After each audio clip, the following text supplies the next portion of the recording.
হবে না ঠাকুরপো? বৌদি ভালো শাড়ি নিয়ে এসেছিলাম। আসুন আসুন। বৌদি এই শাড়িটা দারুণ শাড়ি, দেখুন দেখুন আপনাকে খুব মানাবে। তাই এই শাড়িটার দাম কত ঠাকুরপো? মাত্র ৫,০০০ টাকা। ৫,০০০ টাকা? একটু কম হবে না ঠাকুরপো? আপনি দেখে নিন, বেশি দাম দিতে হবে, আপনি যা ইচ্ছা পারেন দাম দেবেন। তাই এই শাড়িগুলোর দাম কত ঠাকুরপো?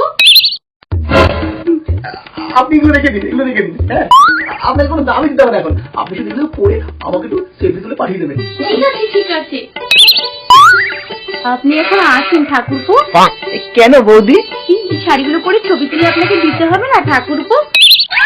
ও আজকে তাহলে চলি বৌদি। হ্যাঁ ঠিক আছে রেখে দিন, আপনি রেখে দিন। ঠিক আছে। বৌদি আমার প্রেমে পড়ে গেছে।